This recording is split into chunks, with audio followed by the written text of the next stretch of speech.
proceed with starting the recording. Thank you, Kim. Well, good morning, everyone. Today is Thursday, May 5th, 2022. We are here at 7:30 a.m. for the IBR Executive Steering Group meeting. Welcome, everyone. I'll read through a few instructions as we prepare to engage this morning. Closed captions are available in English and in Spanish. English closed captions are available within Zoom and YouTube, and users can follow this link below, https://ibr.news/captions to view both English and Spanish captions in a separate browser. How to access closed captions? First, at the bottom middle of your screen, you should see a menu of options. If you can't see the menu, hover your mouse over the bottom middle of the screen. Click on the CC icon and a separate window with captions will appear. A few tips for our participation today. We, first of all, again, like to thank you for joining us. We encourage panelists to turn on your video. Please keep your audio on mute when you're not speaking. Before speaking, please state your name and affiliation to help attendees identify who is talking. And if you experience technical difficulties, please contact program staff at 360-329-6744. Public input instructions are as follows. There will be an opportunity to provide brief public input later in the meeting today. To submit input after the meeting, email comments to info@interstatebridge.org with ESG Public Comment in the subject line. Or alternatively, you can call 888-503-6735 and state ESG Public Comment in your message. Our meeting ground rules: we're going to honor the agenda. We're going to listen to understand and ask questions to clarify. We'll be hard on the problems and soft on the people, address interests and seek common ground, and provide a balance of speaking time. Our agenda for today is a really important one, so we're welcoming you now. We'll move on to the introduction of the recommended modified locally preferred alternative between 7:45 and 8:30. The next part of the conversation will be an overview of next steps. We will have some discussion about your thoughts about how we're going to move the program forward. We will then open the floor for public comment, and we will close the meeting with the reminder of upcoming meeting topics, next steps, and a general summary. So prior to the call starting, I did a quick survey of all of the ESG members who are on the call to determine whether or not there was a willingness to forego some of the regular formalities regarding how we engage and what folks will be doing, talking about how they are updating, providing an update for the region on what you're doing. We're going to reserve that time for later in the agenda, but I do want to make sure that we're acknowledging all of the ESG members who are on this call. So I'm going to run through the list of participants just so that everyone is clear. So for the Oregon Department of Transportation, Director Chris Strickler was not able to make it. We're pleased that the Office of Urban Mobility Director, Brendan Finn, is here with us this morning. Good morning, Brendan. The Secretary of the Washington State Department of Transportation, Raja Milar, is also not able to attend this morning. And as his alternate, we have Carly Francis. Good morning, Carly. From the City of Portland, we have Commissioner Joanne Hardesty. From the City of Vancouver, we have Mayor Ann McInerney-Olu. From the Southwest Washington Regional Transportation Council, we have Executive Director Matt Ransom. From Metro, we're pleased that Metro Council President Lynn Peterson is with us. From TriMet, we are pleased that the General Manager, Sam Dessou, is with us. From CTRAN, and he may not be on yet, but he will be momentarily, we will have CEO Sean Donahue. From the Port of Portland, we are pleased that Executive Director Curtis Robinhold is with us this morning. And from the Port of Vancouver, we'd like to welcome CEO Juliana Marler. We also have with us our CAG co-chairs, Lynn Valenter and Ed Washington. Good morning to both of you. And we also have several program staff on. They will introduce themselves as they make their presentations. So with no further ado, we're going to jump right into the presentations. I'm going to ask that John Willis, who is our program's project manager, to unmute himself for Kim to place the slides back on the screen. And we are going to get started. However, before we get started, John, I just want to check with our program administrator, Mr. Greg Johnson, to find out if he'd like to provide any opening comments before we get going. Thank you, Millicent. I just want to start off by saying everyone who's ever met me or been in a room for any length of time know I like my analogies and my song references. So I'm going to give you a song reference for the beginning of this meeting. Many of you are old enough to remember the Grateful Dead and the song, "What a Long, Strange Trip It's Been." And I'm not just talking about the last 2 years, I'm talking about the last quarter century that's brought us to this point to get to a recommended locally preferred alternative that we are proposing to move ahead. So you're going to hear some important things as we propose this significant milestone in the project history. So with that, Millicent, I've done my song reference for the day, and I'll turn it back over to you. And now for the dance, John Willis. Thank you. I was going to reference the Grateful Dead's "Touch of Grey," but well, we'll keep moving on. So as Administrator Johnson mentioned, this is a pivotal moment in the program, both looking back since 2019 and the reboot of the Interstate Bridge Replacement Program, as well as looking forward over the next several weeks, where you all will be taking this modified LPA through your boards, your councils, and commissions. So our program also recognizes how we've worked to meet the needs of the region, while also supporting the overall purpose and need of the program, and also meeting the region's climate and objective goals. Excuse me, climate and equity objectives. And I do want to point out this LPA, modified LPA, has been shaped and influenced by this steering group, our advisory groups, of which we'll hear from Lynn Valenter and Ed Washington, our community advisory group co-chairs, in just a little bit. The community and your staff at your partner agencies. And this LPA is better because of all of these groups. So I just wanted to start there. I'm going to cover three main areas we'll cover three main areas in introducing the locally preferred alternative. The first, I'll share a review of the process, the content, and feedback of the work of the components. I'm going to turn it over then to Lynn and to Ed to share some feedback from the community advisory group. And finally, we'll hand it off to Administrator Johnson to share the holistic, modified, locally preferred alternative with all of you. I'll start by saying that the LPA represents those foundational elements that you as the local partners agree we should move forward with for further evaluation, including benefits and feedback and formal public comment. That detailed evaluation is going to begin later this summer and fall, and will be documented in a supplemental draft environmental impact statement. That's where we get into some of the granularity. I'll move into the next portions by walking through the LPA components,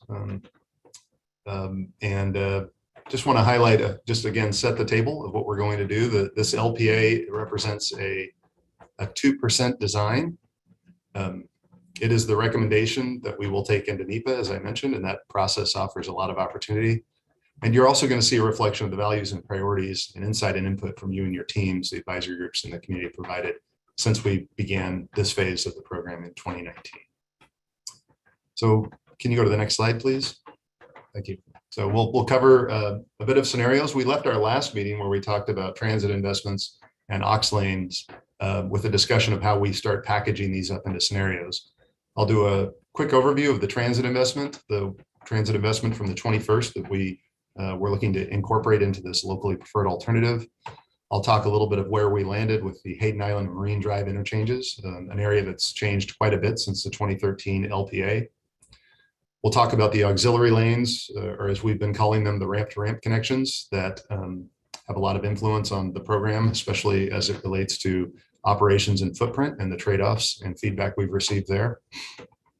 And then I will turn it over to Lynn, Lynn Valenter, Ed Washington, and Administrator Johnson to talk about the feedback and the recommendation. So let's move on, please.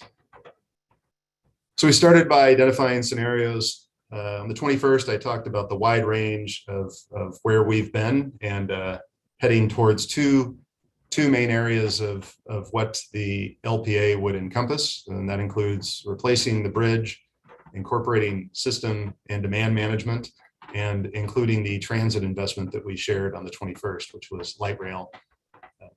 The variables we've been looking at are what are the number of auxiliary lanes, specifically on the river crossing, as well as what sort of interchange footprint do we want at Hayden Island and Marine Drive, a partial interchange or full interchange. So that's what we spent the last 6 weeks really narrowing down to those scenarios. So let's talk about the components, if you will. Next slide, please. We'll start with transit investments. Some of this is an overview. I'll try and hit it at a high clip, but always open if there are questions, a need for clarification. Let's go to the transit investments. As we mentioned on the 21st, the preferred investment that we'd like to incorporate into this modified LPA includes light rail transit across the river with an alignment that does not run through downtown Vancouver, but rather is adjacent to I-5, and an interstate bridge replacement terminus near Evergreen. We know that this doesn't describe all of the detail when we talk about where we'll be when we eventually build this. And so as we move into the NEPA process, we will look at other components that will be studied further, including station locations, people accessing from park and ride facilities for those that don't either walk or receive a transfer from other transit facilities. We're looking at operations and maintenance facilities to support the expanded transit investment, and system improvements to transit speed and reliability for both the north and south side of the river.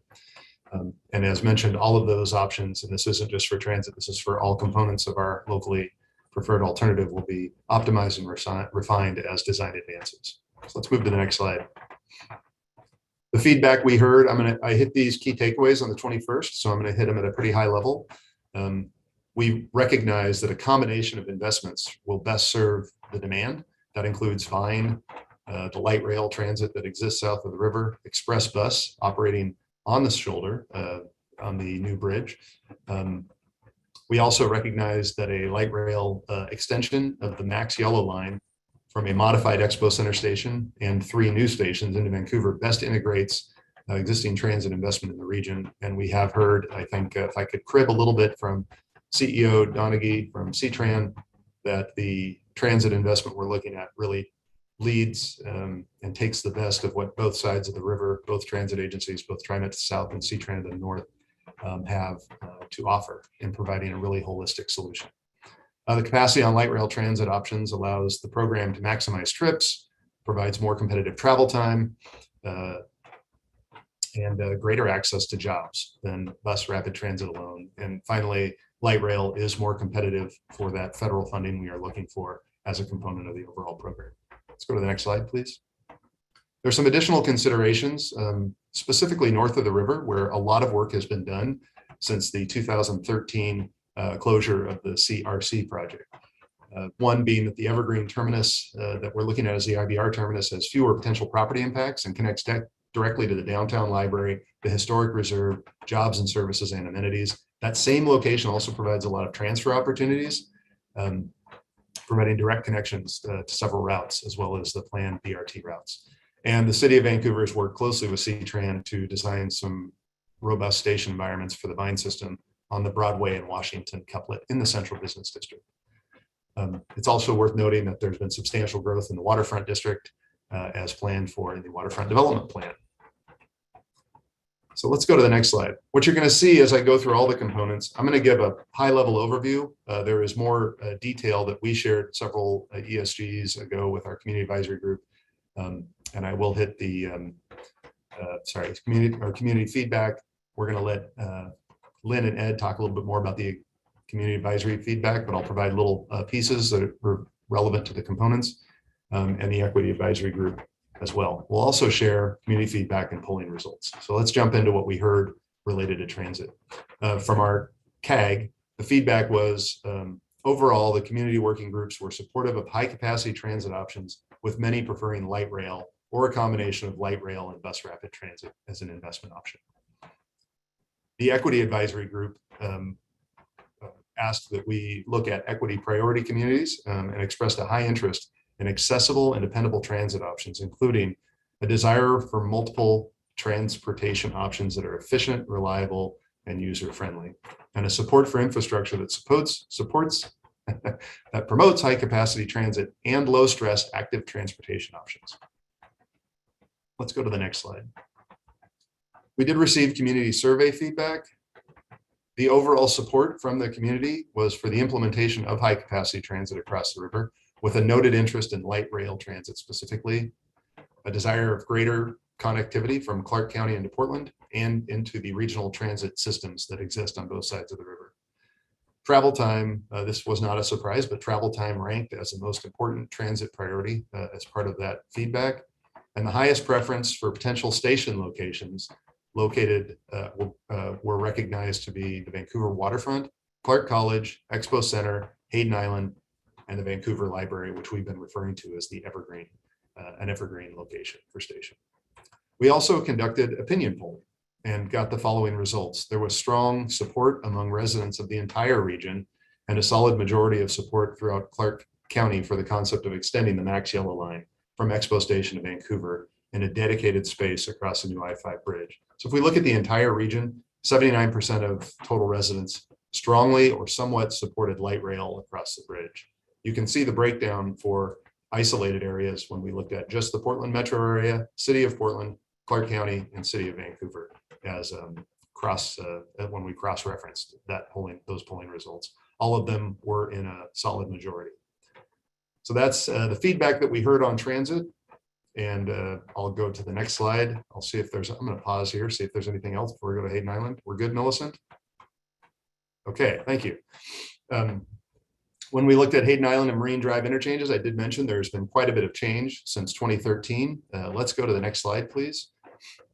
Some of the assumptions we looked at, you can see that we have looked at replacing the North Portland Harbor Bridge as an assumption for moving forward. That created opportunities for both of those interchanges to be looked at versus the assumption that that bridge was not being replaced in the 2013 alternative. We also are making the assumption that local auto access between North Portland and Hayden Island, the Oregon mainland and Hayden Island, would occur on a separate access bridge. That would separate some local traffic from the interstate traffic. We also looked at local pedestrian, bicycle, and other active transportation connections with a shared use path, again, from the mainland to the island. And also a high capacity transit station on Hayden Island, as I mentioned in the transit investments above. So those are the assumptions that drove our team to look at different options for those two interchanges. They are so close together, we are looking at them as a pair. Let's go to the next slide, please. So here's the program recommendation for Hayden Island and Marine Drive interchange, which you can see there are two views of the same alternative, and this is known as the partial interchange alternative. A few elements of that partial interchange alternative that are worth noting are that it provides north and south access from Vancouver for ramps directly on Hayden Island. The option also includes a connection to points south through ramps that connect underneath the Marine Drive interchange and connect to points south on Interstate 5. I'm going to highlight a few elements in these graphical renditions of the partial interchange.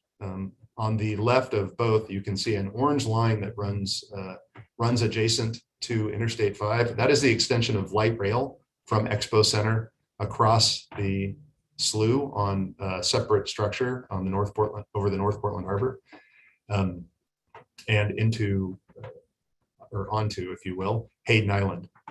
On the right, and you can see this more clearly on the illustration to the right, you can see we have assumed in light gray there a separate arterial bridge that I mentioned in the previous assumptions that go across from North Portland into Hayden Island.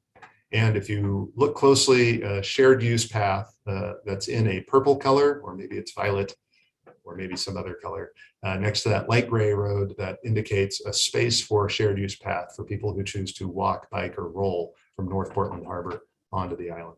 And again, the partial interchange is most notably delineated by a pair of ramps, as I mentioned before, to points from and toward the north, toward Vancouver on the island. And you can see those in the upper part of both images, admittedly small. So let's go to the next slide.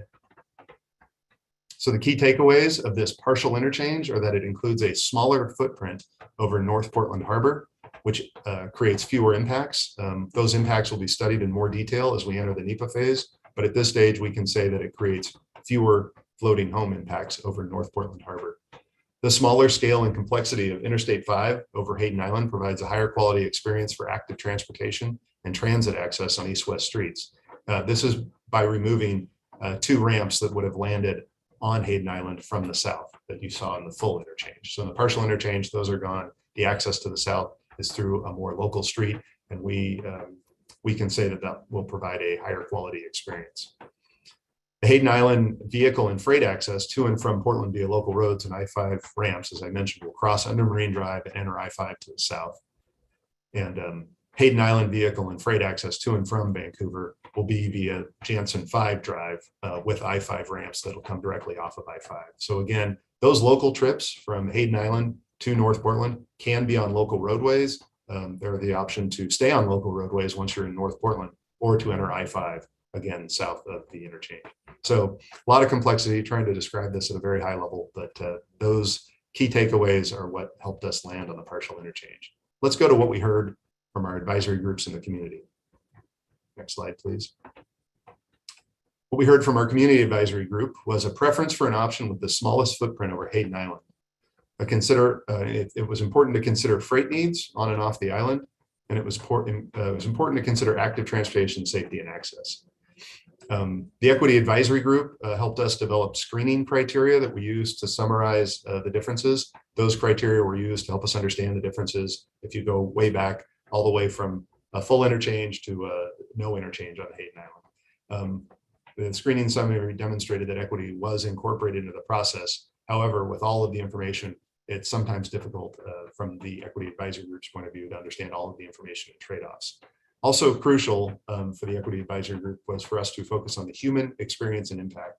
And there was a lot of discussion about how we can make the experience on Hayden Island, both for all modes, transit, active, and for vehicular travel as best as we can. And because we will be changing how you access the island, wayfinding signage needs to be priority given the complexity. Let's go to the next slide. For the community survey feedback, we heard, this is from, again, a broad-based survey. We heard that congestion relief on I-5 near Hayden Island was important. Also important were safe intersections, road improvements, and convenient access to services, shopping, and restaurants. Survey respondents that were in Washington were more likely to prefer direct access to Hayden Island, whereas Oregon residents of that same survey preferred island access via Marine Drive and the local access bridge, again, reinforcing the preferred alternative you see for a partial interchange. The community opinion polling results showed that Oregon residents that drive to Hayden Island only a few times a year, if at all, they don't express much interest in what happens regarding the highway interchange options, whereas the Washington residents, very much like the community survey, were more likely to drive to Hayden Island and more likely to be interested in the highway interchange options. So this is, I mentioned earlier that all of the involvement from you, the steering group, from your staff, and from our advisory groups and other external stakeholders have helped make this set of options that we enter into the LPA better. In fact, we went through 5 or more options and many more sub-options to get to that preferred interchange you're seeing. So it's a bit of gratitude and thanks from the team to help us get where we are with this recommendation. I'll move on to the next piece. Auxiliary lanes. This is another key element that influences the locally preferred alternative. Not only influences things like operations and safety, but the overall scale of the program. The auxiliary lanes, let's go to the next slide. You saw a great presentation given by Ryan Leprouse and Shilpa Malam 2 weeks ago. So again, I'll hit the high level here, but we have been calling the auxiliary lanes, which is our nerdy speak for these lanes that connect between ramps. We're calling them ramp to ramp connections. They're really there to facilitate acceleration, deceleration, weaving, merging, diverging for automobiles and trucks between 2 or more interchanges. And you can see in that figure above, we have no auxiliary lane, whereas the graphic below shows what an auxiliary lane looks like between those 2 ramps to ramps. They're not the same as the through lanes that we're seeing on the bridge or on the highway, if you will. They're really key for safety and addressing one of our key purpose and need values is safety. We've also referenced in our past presentations that auxiliary lanes exist in various areas throughout the Portland and Vancouver metro area. So if we look at even close to the bridge area from Marine Drive to Hayden Island, we have an aux lane today that helps with that safety and efficient movement on the freeway. Let's go to the next slide, please. So we looked at a range of auxiliary lane options from no build, which assumes we model out to 2025, as we've mentioned before. The no build assumes that we don't build anything, but other programs in the area do develop over the time span between now and 2045. We looked at a 1 auxiliary lane option that takes you from a Marine Drive ramp all the way up to a Mill Plain ramp that spans from those 2 interchanges. The importance of those 2 interchanges, they have high volumes and they represent both the Port of Portland and Port of Vancouver ramps, if you will, for freight. So a really key consideration when thinking of purpose and need, those 2 locations. We also looked at a 2 auxiliary lane option that added 2 lanes sometimes entering the freeway instead of the 1 that was shown in that graphic above. Again, for those really key interchanges between Marine Drive and Mill Plain, whereas the alternative for the 1 lane is you do narrow down to 1 lane on the ramp before entering the freeway. So next slide, our program recommendation. Oh, there we go.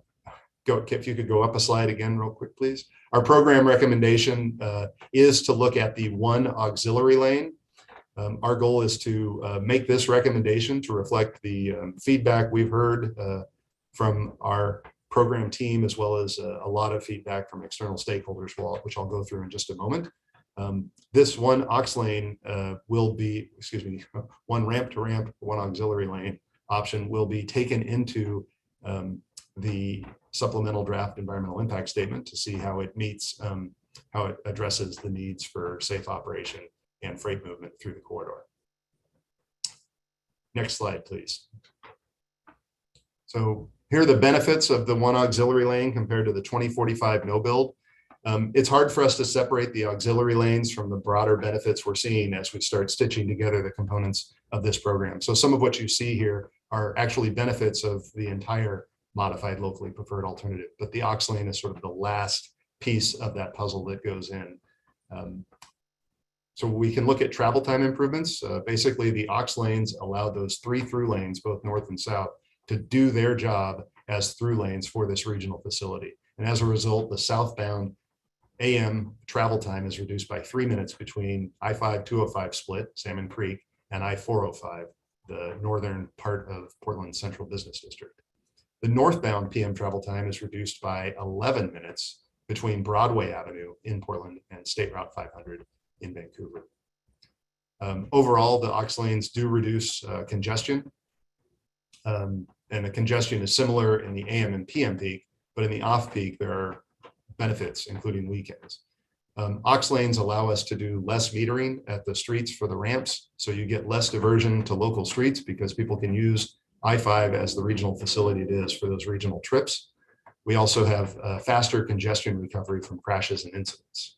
And overall a decrease in crashes, improving safety, again, focusing back on our purpose and need. That improvement of operations facilitates the mode shift that we talked about with our transit options. Again, this is all linked together, but the transit option, we see a mode increase of 4% from the no build to 11% transit use in our modified locally preferred alternative. We also see fewer lane changes required as people can enter a lane and stay on that lane until they exit. This is actually called lane balance, and I'll bet we could reserve an entire ESG or 2 to talk about this complex subject, which even I don't fully understand. We also have climate, greenhouse gas reductions due to less congestion and more efficient operation, vehicle mile traveled reduction, mode shift, and tolling. Again, this is looking at aux lanes, transit investments, and other demand management across the program. And specific to aux lanes, we do see some pretty large safety improvements. The lane widths allow for current vehicle widths, turning, and comfort. We've heard our port partners talk about high, wide, and heavy loads, and these aux lanes and the shoulders allow for those. We also have fewer side swipe crashes because we have more consistent speeds as people are making those changes, and more space to do them. And the shoulders combined with aux lanes allow for recovery from those incidents that from breakdowns and other emergency incidents. And it's important to note that the aux lanes and the shoulders improve operations to allow more efficient bus on shoulder use for C-Trans Express services. And those last two, really just a new bridge, will provide improved visibility and no bridge lifts compared to our no build for 2045. A lot of content on that slide there. Take a break, go to the next slide, take a breath, and talk about what we heard from our external stakeholders. There's actually a lot of feedback. We weren't surprised because of all the conversations related to aux lanes and the prior planning efforts, as well as the feedback we've been hearing in the community. We have a lot of feedback. Not all of it is aligning, which is expected. But the community advisory group did a great summary that said, we really want to maximize the capacity and minimize congestion. So maybe not focusing directly on aux lanes, but having us really look on outcomes related to congestion and capacity. We had several breakout groups when we discussed this. Some felt that 2 lanes, which create more of those outcomes, seemed like the right direction. But when looking at the whole program combined with transit, 1 auxiliary lane seemed appropriate to others. This is just within one advisory group. 2 auxiliary lanes address congestion and provided good value in that it may not cost much more to add a second aux lane in the overall program cost, but we do look at the scale of the project. Also, congestion and safety are major community advisory group values and priorities, and having aux lanes addresses those priorities. Our equity advisory group wanted us to know that they wanted to understand the differences in property impacts and displacements between 1 and 2 aux lanes. We are moving forward with the 1 aux lane, as mentioned a couple slides ago, with the assumption that we will get a better understanding of what those impacts and displacements look like as we enter into the NEPA process. And both travel time and environmental impacts are important from an equity standpoint. We were also asked to consider if the project demographic changes impacted the number of aux lanes. Let's go to the next slide. For the community survey, we also heard mixed feedback on the number of lanes. Again, desire to look for outcomes, relieve congestion, and get those speeds from stop and go to where we actually have more efficient vehicle use and reduce greenhouse gas emissions.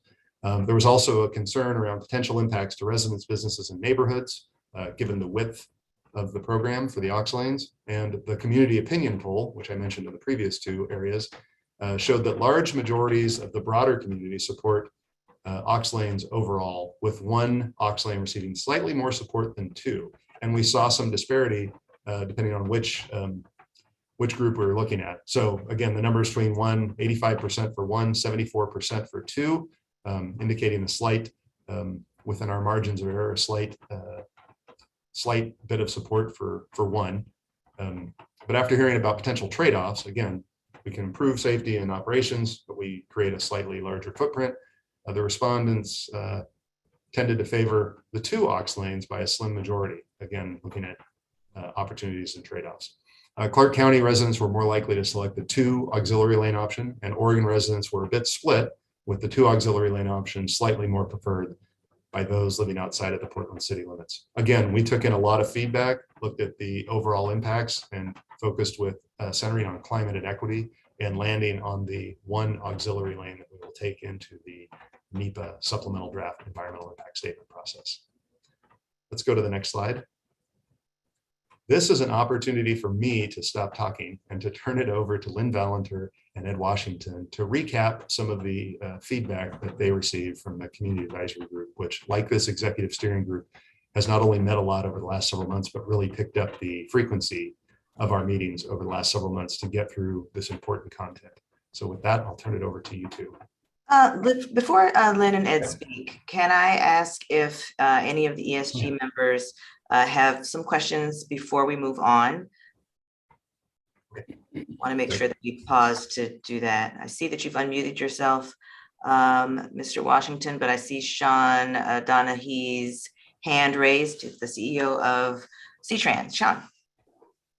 Yeah, I just want to make a comment about something that was mentioned in the transit portion, which is the statement that light rail has the ability to federal funding better than BRT does. And I would say that's very specific to this project and not necessarily a function of FTA funding. I think you're seeing the FTA move a lot more toward BRT projects because they're cheaper and they're a little more effective on certain aspects of other transit systems or even our transit system, for example. So I just want to be clear about that overall as a whole, there really is no one mode that is more effective at getting public transit funding than the other. And I just want to say that may be the case on this project as a function of the cost of this portion of the transit piece, but that is not necessarily the case in all transit situations. Thank you for that clarification, CEO Donaghy. I see that Curtis Robinhold's hand is raised from the Port of Portland. Thanks, Millicent. I just want to take a moment here on behalf, I think I can speak for everyone on the executive steering group, to thank the community advisory group and the equity advisory group for the heavy lift here. I know it was a lot of work, and I know we all appreciate your engagement, and even when it's a little rough and controversial, I want to note how important it is that the community had a really meaningful voice here. And I want to thank everyone who took the time to engage and took time from their own lives to engage here. So just really want to extend my appreciation. Thank you so much. I'm certain that both the co-chairs as well as the CAG and EAG members will be pleased to hear that comment. And I'm certain, as you've indicated, that the rest of the ESG echoes that sentiment. It is a commitment, and we're pleased that they were able to join in this process. So I don't see any additional hands. I'm going to now transition to the conversation with the CAG co-chairs, Lynn Valenter and Ed Washington. So if you'll unmute yourselves, and we will advance your slides.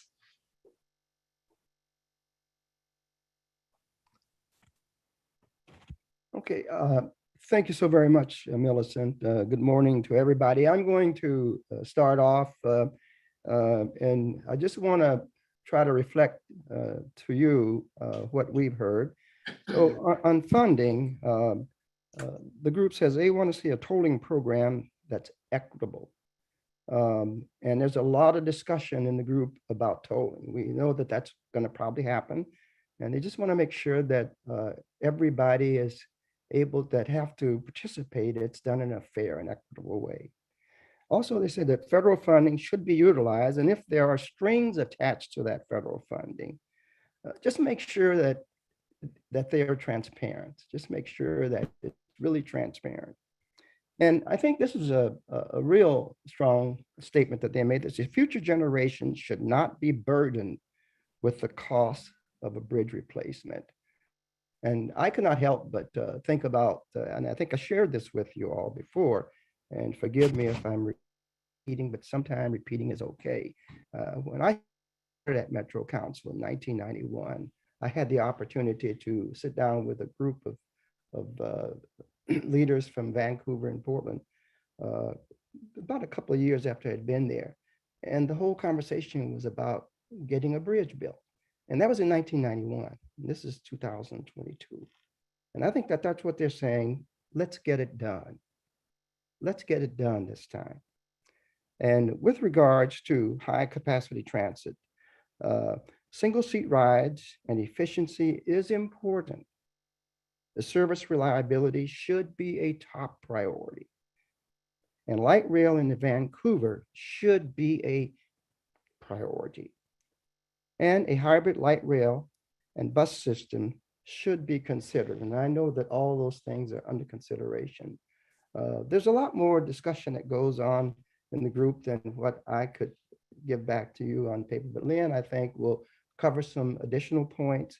And I'm sure we'll be happy to answer any further questions for you after that. So I'd like to turn it over to my partner, Lynn Valenter. Lynn? Thank you. Just a couple of framing comments before we, excuse me, advance the slide. First of all, extreme shout out to my partner, Ed Washington. I think it's truly been a bi-state, metro community and beyond initiative as part of CAG. And I would just point out the information that we saw on the slide just a little bit ago that John shared, where the Washington residents were more engaged with what happened on Hayden Island than the Oregon residents, presumably excluding the Hayden Island residents. But the point is that the program has addressed this holistically, and that will benefit all of us.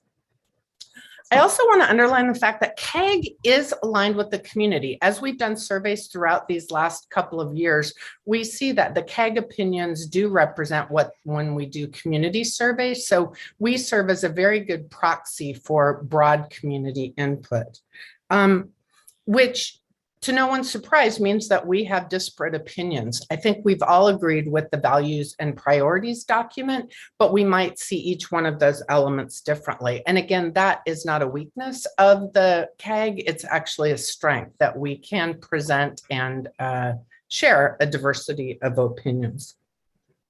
Getting back to Curtis's thank you, which indeed is deeply appreciated.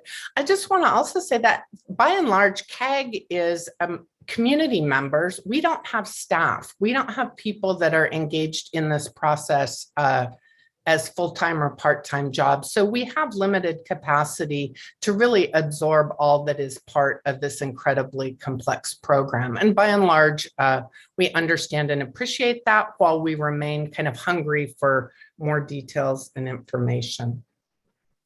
Finally, I'll advance the slide and we'll talk about some of the input, but with regard to the auxiliary lane data and recommendations in particular, we were somewhat taken aback by the less than overwhelming improvement in particularly southbound travel time from aux lanes. And we also understand that that is a requirement or restriction that the program only looks at what's happening within the program, as well as known projects outside of the program. But I think we do speculate that if there's a way to address some of the outside of the program impacts that spill over into reducing efficiency, we would welcome that. So with that, I will ask to advance to the next slide. This is our aux lane or ramp to ramp feedback. Again, keeping our values and priorities front and center, minimizing harm.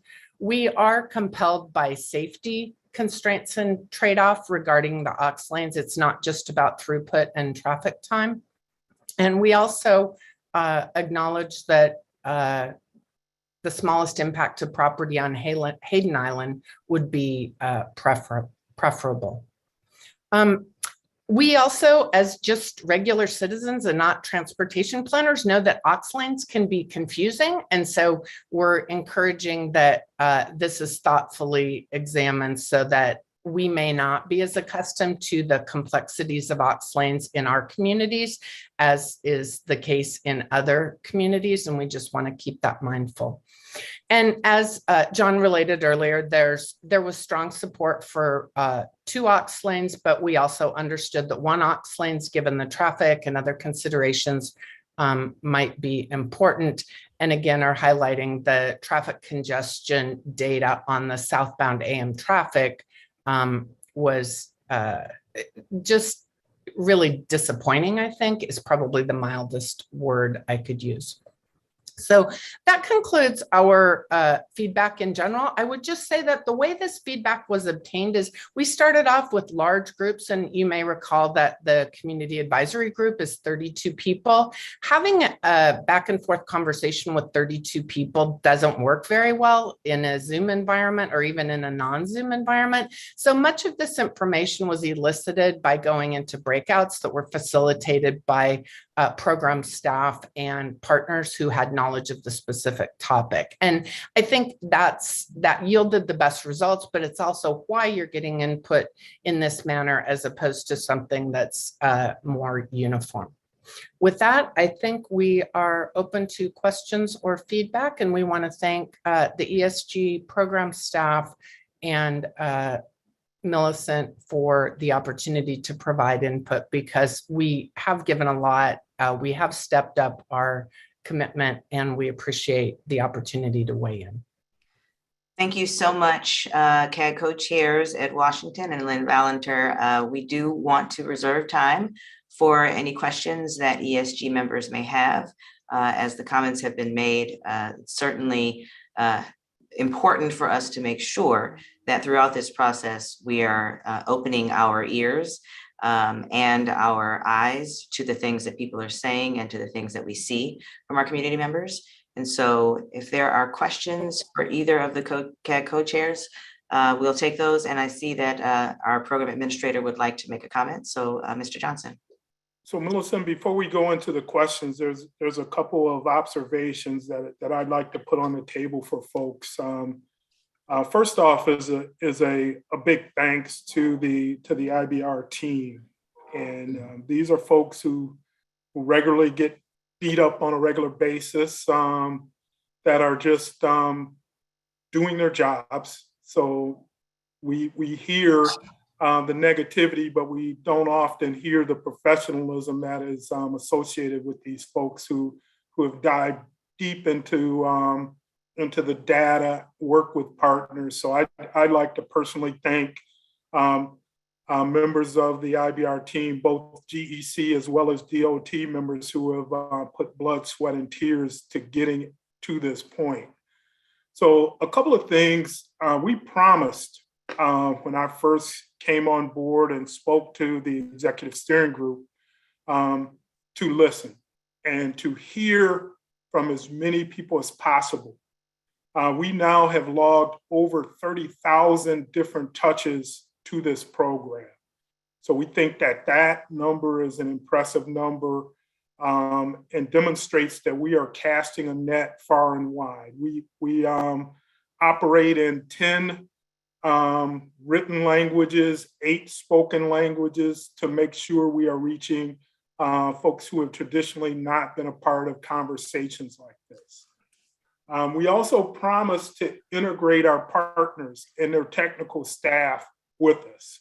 So we created intergovernmental agreements that allowed your staff members to look over our shoulders, to sit next to us, to add technical input. So we think that has been tremendously successful. And we reviewed a number of models and different options and different things that have come from your staff members that have helped drive us to where we are today with our recommendation. So this recommendation is a culmination of all of these things that John has reviewed, as well as Lynn and Ed. But we also recognize that this is one of the largest infrastructure investments in this region. So it has to be done carefully and thoughtfully. So we know that this will be one of the largest investments into active transportation, as well as into high capacity transit that this region has seen. So this is important that this gets done. So we're far from being done.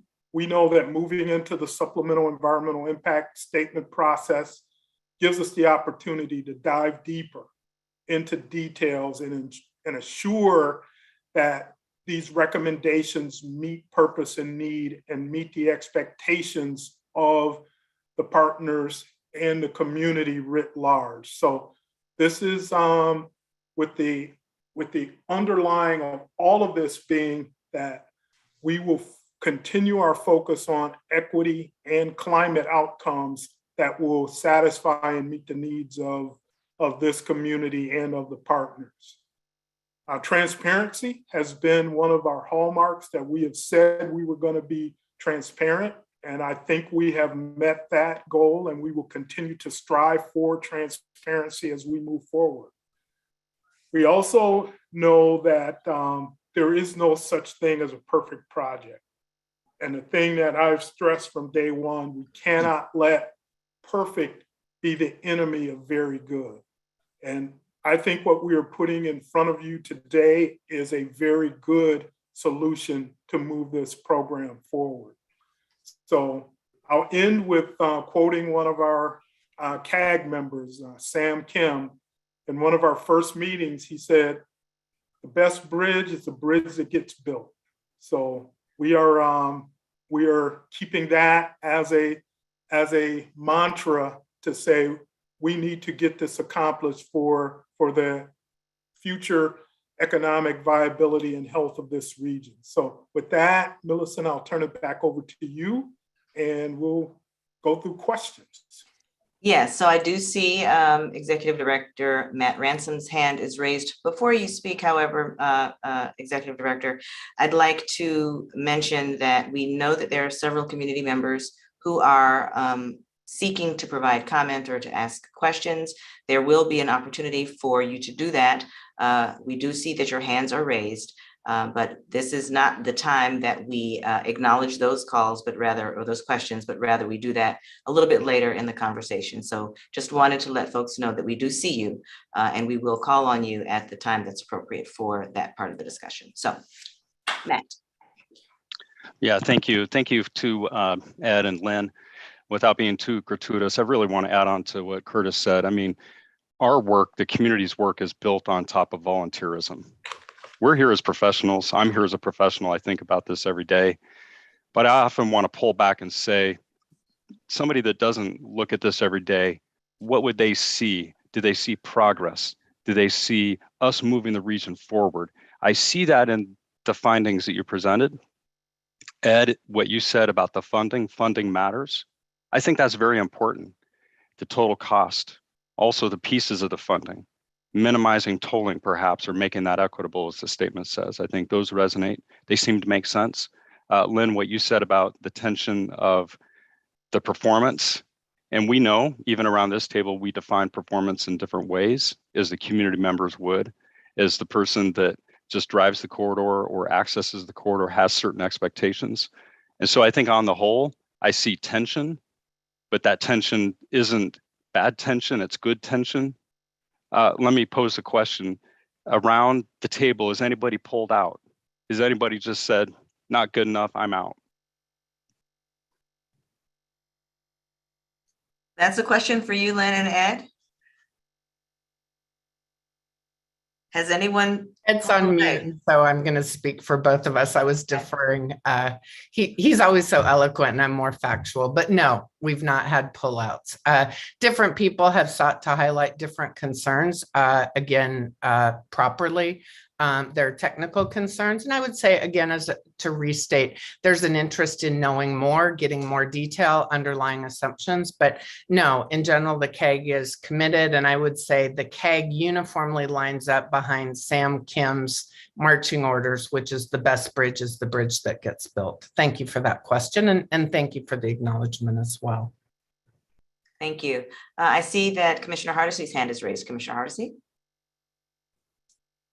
If it's appropriate, I also just want to add my appreciation for all the community volunteers, all the hours that you have put in. As someone said a little earlier, some of us live and breathe transportation all day, every day. And the elegance under which you have taken on this task and been inclusive of voices that rarely get heard in this environment makes me very grateful that you strong leaders stepped into this role. And let me just say, if everybody was singing Kumbaya and jumping up and down, I would be walking away from the table because I would know something's very, very, very wrong. And so the fact that there is tension is good tension, because I think there's a shared agreement. We all want the best product we could possibly get. Yes, we want to build a bridge, but we want to build the best bridge for the future. And but I just can't thank the volunteers enough because I know how much work PBOT staff has put into working with the IBR team. And I just can imagine how much time volunteers have put in that have not been recorded. So just wanted to say thank you, thank you, thank you. And would love to come back when it's appropriate to really talk about what's on the table today. But I just don't want to mix my conversation with my thanks. Thank you so much, Commissioner Hardesty. Your point around the number of volunteer hours and understanding how many of those have been committed will be an important point of information for the program. For those of you who are aware, the independent sector does evaluate and provide or offer value to each volunteer hour. There are different scales that they use across the country. And if we're able to, in addition to capturing the number of staff hours that have been committed to the work, capturing those volunteer hours and then demonstrating what that value is, the investment that people are making will only demonstrate the strong commitment to advancing this work. So thank you so much for your acknowledgement of the team, your acknowledgement of the volunteers who are committing time to this effort. And I'm looking forward to figuring out how we can really fully demonstrate how valuable that work and those investments of time and effort are. I saw Mr. Washington unmute himself, so I'm going to stop speaking and not ask that you share your comments. Yes, I would just like to say that on behalf of Lynn and myself and all of the citizens that work with us, is that we understand the difficulty of your jobs also. We understand the complexity of it. And so we're just here to help you, and we appreciate when you help us. So just want to let you know that. Thank you. Thank you so much. So are there any more questions or comments? And this is not just for the presentation or the remarks that were made by our CAG co-chairs, but also that were presented by John Willis. Commissioner Hardesty. So now sounds like the appropriate time to actually talk about the recommended modified LPA. Not yet, not yet. not just yet. We're going to introduce a few more comments, and then there will be the opportunity for us to do that. I want to make sure that the program administrator has the chance to jump in there. So thank you. All right, so we're going to continue in the conversation. John? I will hand over the program recommendation to Administrator Johnson. Does that work for you? That's perfect. Okay. All right, take it away, please. Thanks. So this, once again, is the culmination of several years of work to get to this point. So what we are bringing to this group is 3 recommendations. You've heard them, but I will formally introduce them. We are looking at a transit investment of light rail across the bridge to downtown Vancouver that runs along I-5 with a IBR terminus of Evergreen.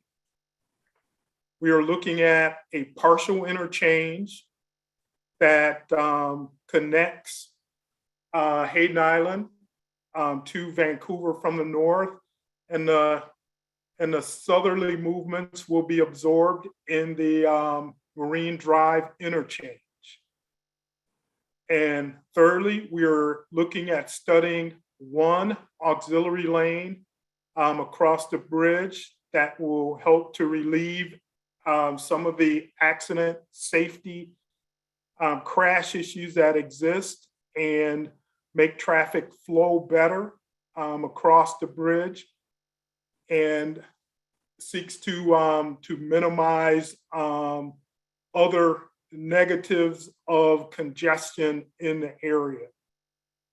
So these are the basics of our locally preferred alternative. Of course, we have included in that the removal and replacement of the I-5 bridge over the North Portland Harbor. That is one of the technical recommendations that was decided early on. We are also still studying the impacts of certain bridge configurations, stacked versus side by side. We are, those are things that we can carry into the supplemental before a final call is made on that, because they do have impacts on property takes, which we are trying to minimize, and impacts to Fort Vancouver. So those are the basic three elements, along with the fact that we have to get a replacement bridge. You've heard the conversations around other alternatives. You've heard the common sense alternative referred to, which our team has looked deeply into that. You've heard the immersed tube tunnel discussion, which our team looked deeply into those things. So those things do not meet purpose and need for this program. So the things that we are putting forward for the locally preferred alternative at this level do meet purpose and need. We will be digging deeper and once again looking at the details to ensure that there are no fatal flaws in any of these as we move them forward in the program.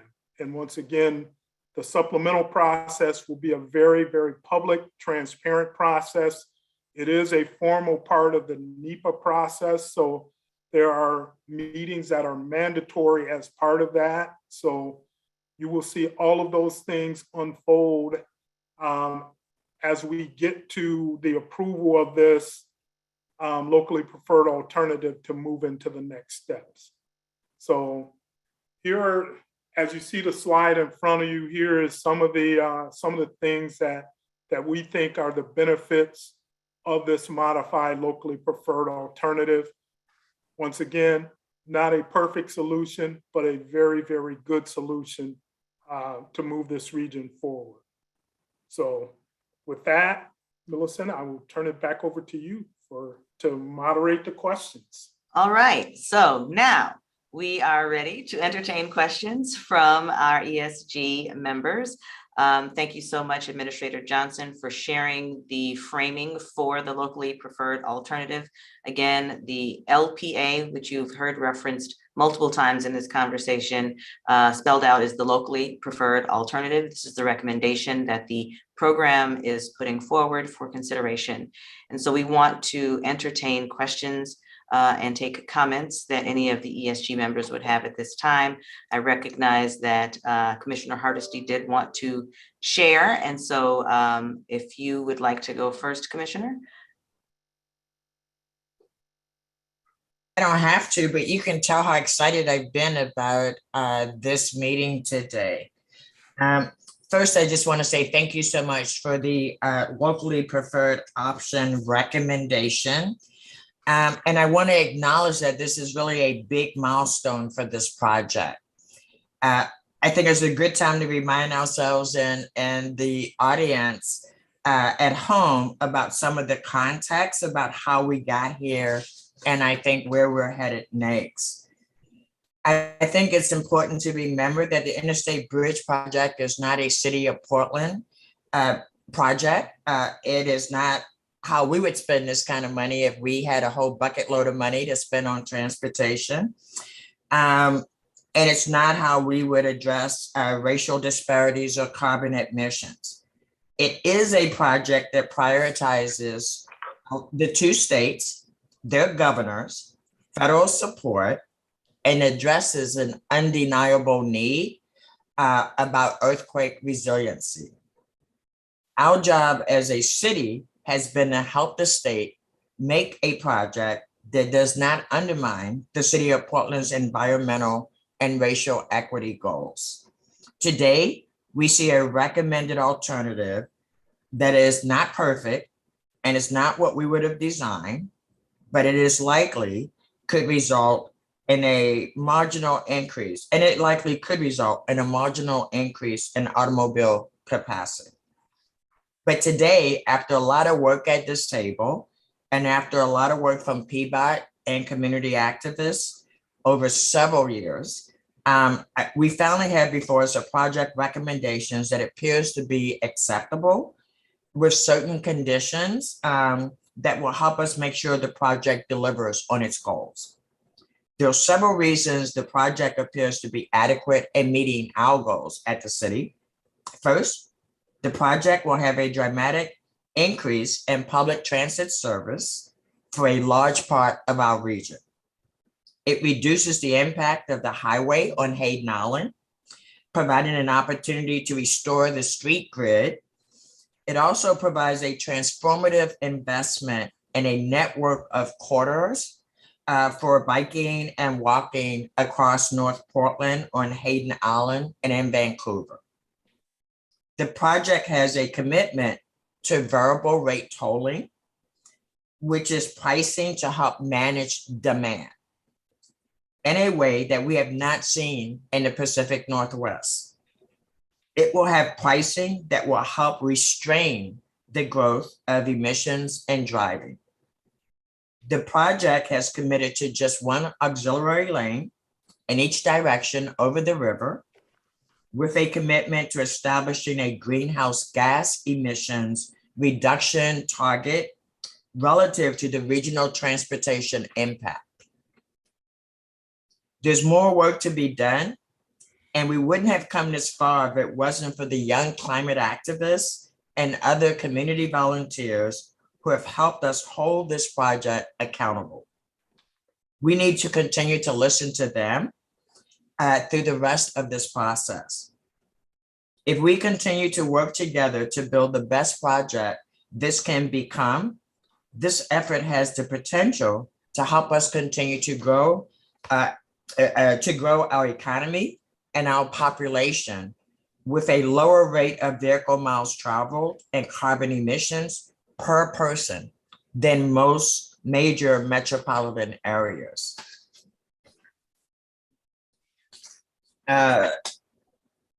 So that's what I wanted to make sure I put on the record. And I would be remiss if I did not really appreciate the excellent work of both Greg Johnson, administrator, and Millicent Williams, who has been a facilitator extraordinaire. Thank you. Thank you, Commissioner. Thank you. Are there additional comments?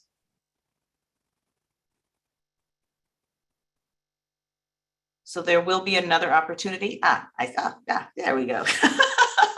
It took a couple of minutes. So the first hand that I see raised is Executive Director Matt Ransom's hand.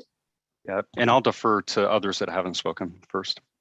Okay, thank you. So President Lynn Peterson from Metro Council. Good morning, everyone. I wanted to kind of combine my remarks and really say that I really appreciate the hard work and listening that's gone on at the community and equity group and the general public on both sides of the river. And also that the IBR staff and all of the agency staff on both sides of the river did such a great job this time, just listening for understanding. And I think you really achieved that goal that you had set out for yourselves at the beginning. Because we all agreed at the beginning that we wanted to learn from the mistakes of the past, which included the need for right sizing, providing more opportunities for high capacity transit, digging deeper into the community impacts and benefits conversations, especially BIPOC community, and that while we are one region, we wanted to recognize and respect the differences on the two sides of the river. So while I can't speak on behalf of the Metro Council, I can tell you that combining the best of high capacity transit on each side seems like the right thing to do. And if I recall correctly, the CRC design had 17 lanes on Hayden Island prior to this. So the 3 through lanes and 1 aux lane or ramp to ramp lane feels like we were able to make significant progress in achieving right sizing while meeting the demand of the future through the transit active transportation options. And all of the different ways we're going to be looking at managing that demand in the future. And the partial interchange on Hayden Island is a part of that right sizing. So again, I just feel so appreciative for that listening to understand. It was so important to getting us to this point. I think there's going to be a lot of interest in how we design these elements to continue to right size, but yet meet the demand for trips now and in the future. and the data that results from that conversation in NEPA. Specifically, I know there's more demand for transit in the future, according to the modeling, and how we do that over time and grow systems to meet that demand is going to be really exciting, as well as ways to streamline movements for trucks through this area through management of the lanes. So I look forward to taking this in front of Metro Council. I also just want to close by saying I hear the CAG and the equity group comments on how to take advantage of the transit provision that's being made and how to make the tolling not an unfair burden on low-income and BIPOC community members. So, you know, I think there's a little bit more that council will be keeping an eye on than my short list here. But as we go through the conditions of approval, I think we're starting from a really good base for conversations. Again, 17 lanes on Hayden Island down to 3 through lanes and ramp to ramp configuration is a significant progress, and I want to take note of that. Thank you. Thank you so much, President Peterson. I see Mayor Ann McInerney-Ogle's hand is raised. Thank you, Millicent. I know you had this planned for later in the agenda, but it sounds like Working out well. It's appropriate time. Okay. So the Vancouver City Council is ready to have this discussion also. As many of you know, we've had numerous touches with the council over the last 2 years, specifically on all of the different pieces as we've gotten closer and closer to this decision. So we're ready to discuss the LPA and ensure that it meets the needs of the city's desired outcomes on all that. But I also wanted to say a couple of other points. And first of all, as everyone has spoken, thanks for the program team and all the partners. Lynn, wonderful opportunity to have you working with all of the folks and the different community and equity groups that Ed has worked with on both sides of the river has been a tremendous opportunity for all of us. But we also want to ensure that the staff continues to keep centered the climate and equity goals as we're moving forward. And it is so very important that that stays in front of us. We know that you're ramping up all those efforts to define how it'll meet all of the state and local targets that we have, but also the equity targets in particular, because we want to focus on avoiding displacements and enhancing that access to all of this. But third, I want to say that I personally support the transit recommendations. As I mentioned in the last ESG meeting, light rail coming to downtown Vancouver and landing just south of Evergreen Boulevard is the best that integrates with our C-Tran plans, our service, and it meets all of the needs for our community, especially working for our economy and jobs.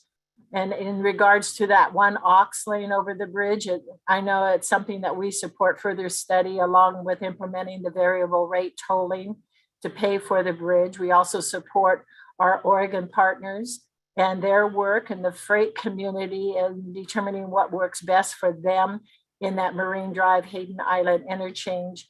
And finally, there's no denying that we know we have a lot of work that needs to be done. And this is a once in a lifetime opportunity. This is going to be very iconic and remarkable, and it'll be a great project. And I know Lynn said digging deeper in that next phase, but I kind of like Greg's diving deeper. I figure it's summertime. We're all on the edge of the pool in our swimming suits. We're ready to go in with you, Greg. So let's dive down to the bottom and find the pearl. Okay, thanks. Thank you so much, Mayor Ann. Matt Ransom from the RTC. Yeah, thank you. And I wanted to begin by recognizing what was said months and months ago, which is the program administrator told us he was willing to put on his shoulders a proposal and put it in front of us and put it in front of the community. And I want to recognize that moment. Administrator, you're probably going to take a few critiques. Maybe not everybody's going to be entirely pleased based on their objective, but you did what you said you were going to do months back, which is bring to us a proposal. And I want to recognize the magnitude of both your willingness to do that and then also the moment. Couple of comments about the proposal. I believe, based on the work that I've seen, it was prepared in good faith. I believe and by good faith, what I mean is the data, the analysis. We talked months back about defining a purpose and need and expectations. I believe you in preparing this proposal tried to marry up our aspirations and others within the community and put that against the data, the analysis, the input. I think you did that in good faith. I believe based on the data that I saw that it was best available and that it met with what I would certainly attribute as best class expectation of how you assemble types of data that were used in this. And so I think it's important, one, for you to hear that I believe you've done that, also for the community and partners to hear my recognition of, I believe it's in good faith that you're putting this forward. So thank you for doing that. Just a couple of sort of contextual questions, and this is more for those that are watching and partners around the RTC table. There is always refinement. There is always sort of, we have to move the dial based on new information. My assumption is that this foundational proposal allows for that. So question number one. Question number two is back to the comment that we heard, particularly, I think, Mr. Washington's comment about the CAG and funding, and that being, there's, I'm aware of extreme interest about the topic of funding. Oftentimes that interest relates to the topic of variable rate tolling and the expectations of what piece of the pie that might represent within the project. If you could make a few comments about how the finance and the total program, I guess financial plan in a sense might develop in the months and years ahead. And then lastly, I want to go back to a comment that I heard at a session that I sat into, and this was for our freight community. It was, I believe, a high, wide, and heavy focus freight briefing. And as I've said in this forum before, one of the unique characteristics of this segment of the corridor is you have two international port gateways that fundamentally have unique needs and characteristics in terms of the type of vehicles, the size of equipment that's moved up and down. And that's one thing that makes this corridor different, and this segment of the corridor different. And in that workshop, I think one of the fellows that runs the big truck and moves big equipment said, there's no other place to go but I-5. So don't stop us, don't put something in the way. And so as we talk about the aux lane and the tension about people and the corridor should be this wide or that wide, maybe talk through how we're going to incorporate those final details into the refinement and whether or not just, tweaks and adjustments could be made. The architecture, as I understand it, is what you're proposing, but there are going to be adjustments perhaps. So if you could just make a few comments in that regard. And again, thank you for putting this proposal on the table. Thank you, Executive Director Ransom. Administrator Johnson, would you like to respond? So let's talk about the funding piece first. Once again, this is a once in a lifetime opportunity with a number of funding things coming together, especially at the federal level with the passing of the interstate funding package last fall. This will be the biggest overall investment in infrastructure across the U.S. with a focus on equity and climate that is coming from the U.S. DOT. So we are looking at, once again, contributions from each state. We have a commitment from the state of Washington to the tune of $1 billion. We will be looking for something very similar from the Oregon legislature.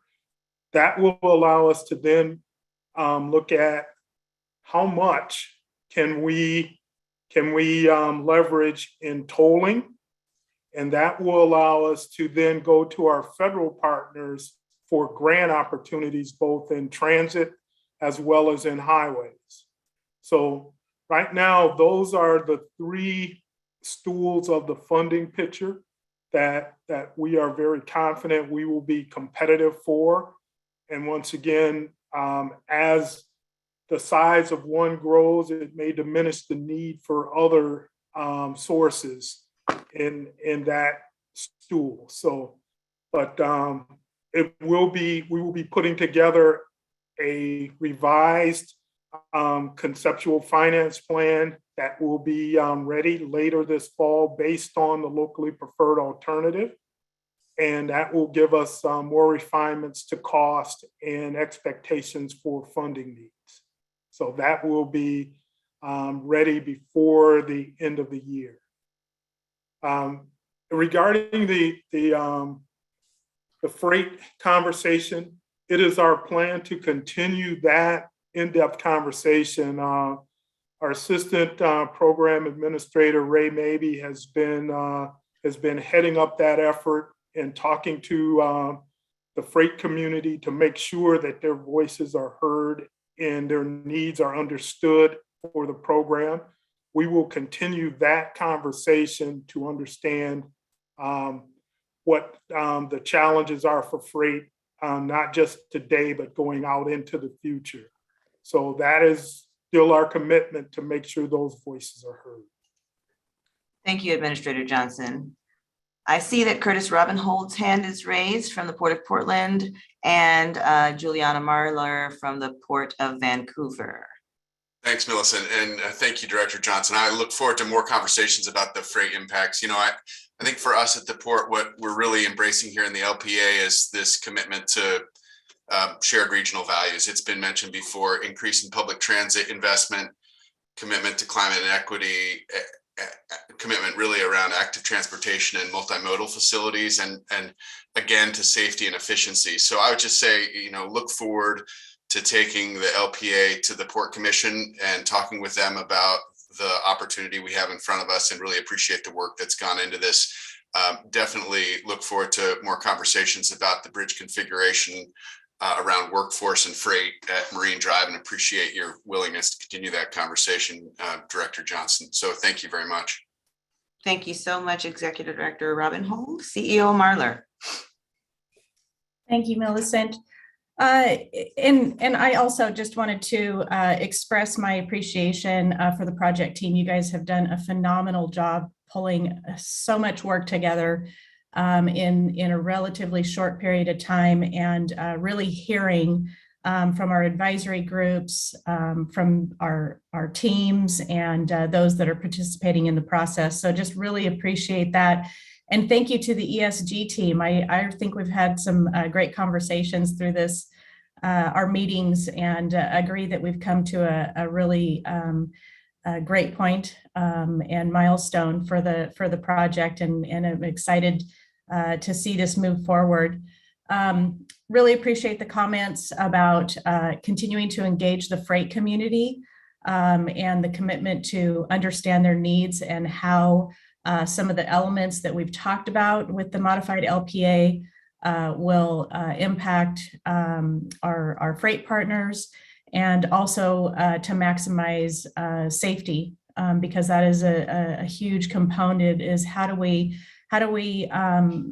make sure that we are relieving the congestion, which is one of the top priorities for our community, and make sure that we are protecting folks through safety measures and how this gets designed. The other thing that I just wanted to mention was, and I didn't hear it brought up, but I also want to make sure that we remember that this bridge is going across the Columbia River, and that it is a significant navigation corridor for our region. And so just making sure that that is, I'm just kind of curious, how does that part of it get incorporated into the process that we're getting ready to go through? Because we have to, it is a federal channel that is regularly maintained. It is a huge gateway for our country. And so just wanted to maybe, Greg, if you wouldn't mind touching on that, I'd appreciate it. So thank you for those comments. And we are in a study period. We have done a rivers user survey, an update of what was done before. So to get an understanding of what has changed from the last time this was studied. We have an important upcoming conversation with the United States Coast Guard and our federal partners later this month. So we have several concerns from businesses that operate on the upstream side of the bridge for some of the large loads that they carry. So we have been in a conversation with them.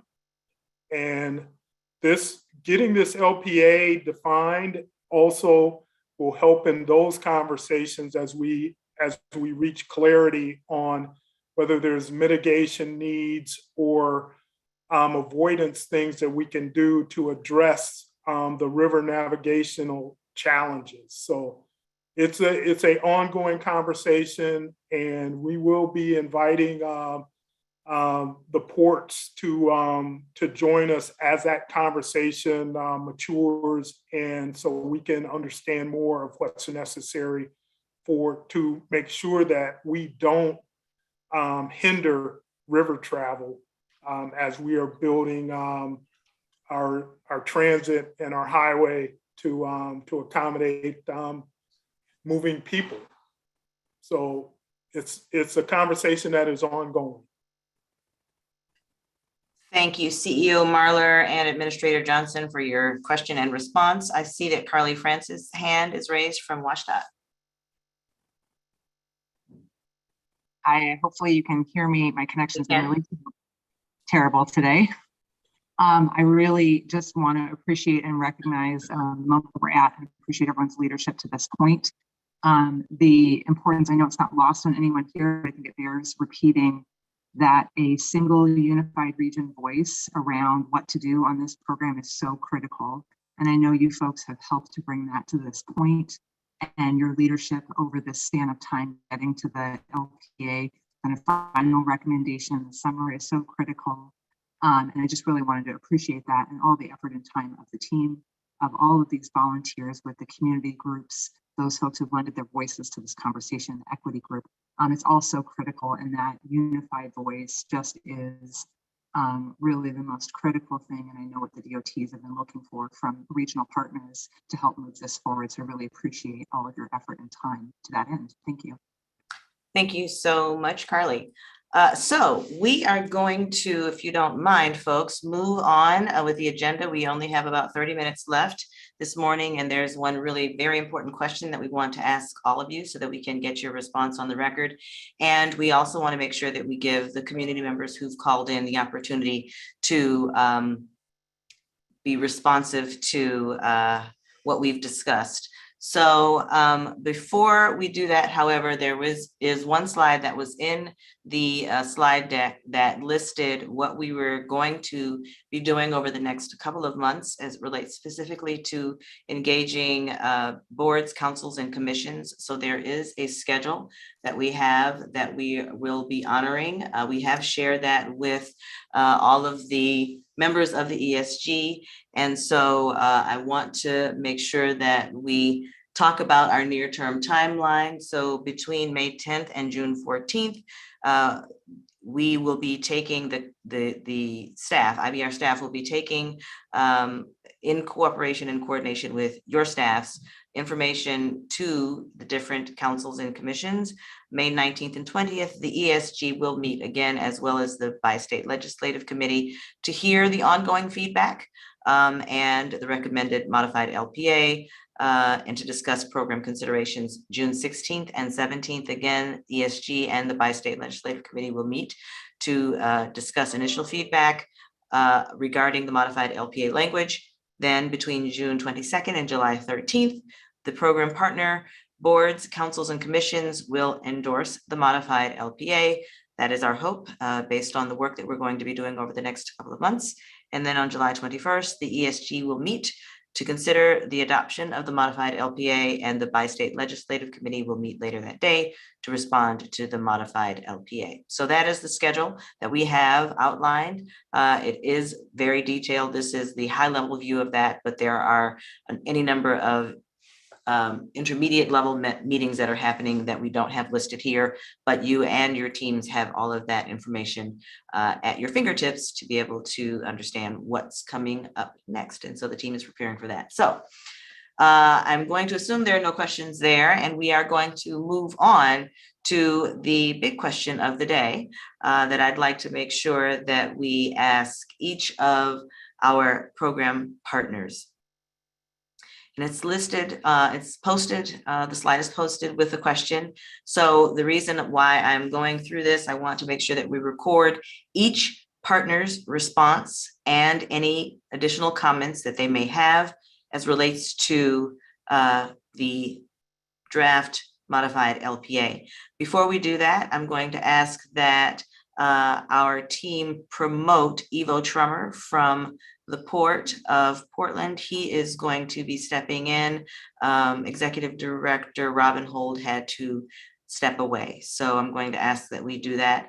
But I'm going to start by going through the list the same way that, the same order that I did earlier when we introduced each of the ESG members who are on the call. And I'm going to ask this question of everyone. Are you ready to take this program recommendation to your boards, councils, and or commissions to get feedback? It can be a simple yes or no, and any additional comments that you'd like to provide. So I'm going to first ask Director Chris Strickler's alternate, Brendan Finn, what is your desire? Brendan, we can't hear you. Sorry, that was the old double mute. Thank you, Millicent. We are ready and prepared to take this forward to the Oregon Transportation Commission. And I guess I just want to say, I can't help myself while I have the floor here quickly to really just double down on all the thanks that were given here by everyone. Commissioner Hardesty is right. These kudos came through a bunch of process that had to happen and difficult conversations. So the staff, the consultant teams, and obviously this group, everyone brought their best to get us there. And one thing I just want to mention, a conversation I had about a year and a half ago with Mr. Ed Washington, when I was asking him if he would be a part of this process and head up as co-chair representing Oregon on the community advisory group. He and I had a long discussion really about how public works projects have done wrong in the past and how we could fix that into the future. Having this process basically be the project so we could get it right, in particular around equity and inclusion. So, Mr. Washington, thank you for your work. We've gotten to this point because of your efforts and Lynn's as well in Southwest Washington. So I wanted to really sound out my thanks to Mr. Washington, and hopefully we're getting this right. Well, we're not there yet. We're at this step. I just wanted to take that opportunity right now. So we are prepared, Millicent. The answer is yes. We will bring this forward to the Oregon Transportation Commission. Thank you so much, Brendan. Appreciate your comments and your affirmative statements regarding taking the draft to the Oregon Transportation Commission. Next, we'd like to hear from Carly Francis, who is representing Secretary Roger Milar from the Washington State Department of Transportation. Carly. Thank you. Again, my connection is terrible, so just voice right now. So absolutely, yes, we have different structure within the state of Washington, but appreciate the unity that we're seeing around the table here and continue to move this forward with those entities within Washington state that are relevant at this time. We have had briefings with our State Transportation Commission and others, and certainly appreciate the, again, the unity from the region. Thank you. Thank you so much, Carly. We'd now like to hear from the City of Portland, Commissioner Joanne Hardesty. Yes, I am ready to take this recommendation to the Portland City Council for additional input. I do want to say there are a couple of key issues that I plan to focus on in the months ahead. The first issue is about public transit. I understand the consideration of trade-offs that led to the recommendations for light rail ending at Evergreen Boulevard. The extension of light rail to Evergreen will provide tremendous access improvements to Black, Indigenous, and other people of color and low-income communities. However, we know there's even more demand for public transit than what this plan can serve. How will we make sure that this project will ensure that no transit rider is left behind? This once-in-a-lifetime opportunity should consider commuter rail on Amtrak as a supplement and options to have bus rapid transit feed into the new light rail line. I also understand and appreciate the IBR recommendations to study and recommend a low-income toll program that includes exemptions and discounts to the state transportation commissions. But I want to make it very clear that adding tolls to this river crossing cannot negatively impact underserved communities.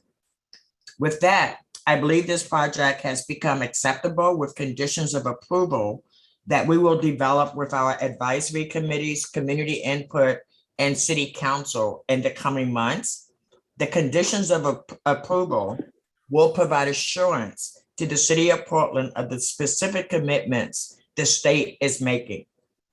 We still have work ahead. This project, while not what we would have dreamed up to meet our goals, has been responsive to the city's concerns. I believe we can get to an agreement on a locally preferred alternative with conditions that will help us meet our shared goals for the future of our region. And again, my thanks to Greg and Millicent. I'm probably been harder on you two than just about anybody. But I will say that you rose to the occasion and provided the information I needed to be confident today to say yes. So thank you. Thank you so much, Commissioner Hardesty. We'll now hear from the City of Vancouver, Mayor Ann McInerney-Ogle. Thank you, Millicent. Yes, I'm ready to take the recommendations to the Vancouver City Council. A couple key things that we'll be emphasizing is the integration of transit that is on the books right now. Also, all of the work for freight mobility. And then, of course, our climate and how this project supports the city's net zero goal by 2040. And I'd be happy to join Joanne Hardesty at Portland City Council and talk about those transit options. Thank you. That's fantastic. Thank you so much, Mayor Ann.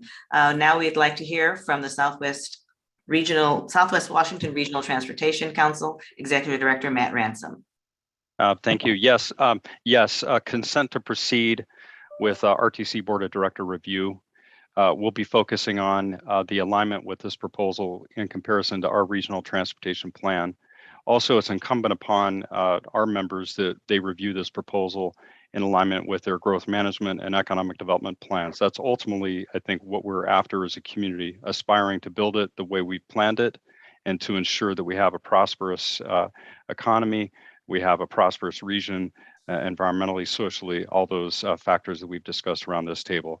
I think the RTC Board of Directors' interests and largely are reflective of those comments that are part of the proposal.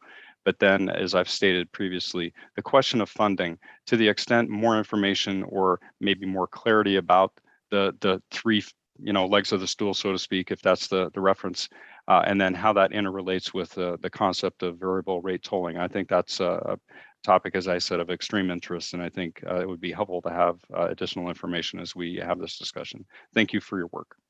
Thank you so much, and your comments, concerns are noted, and we will be working with you to make sure that you have what you need. We'd now like to hear from Metro Council President Lynn Peterson. Yes, totally ready to take this to the Oregon Metro Council, and I have already been on the record for some of the short list of things that we will be wanting to talk about. But in shorthand, I'll just say we have a very extensive values, outcomes, and action memo, and that's where we will be relating all of our conversation to, so that we can make sure that we haven't missed anything as we move forward. But I'm looking forward to that conversation. I think it'll be a very good conversation at the Metro Council because of the extreme amount of listening that was done in this iteration. So thank you. Thank you so much, President Peterson. Now we'd like to hear from the General Manager of TriMet, Sam Dessou.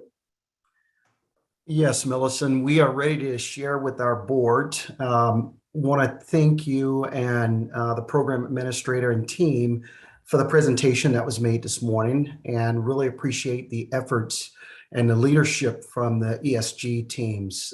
We are ready to share with our board. Thank you. Thank you so much, General Manager Dessou. Now we'd like to hear from CEO Sean Donahue from CTRAN.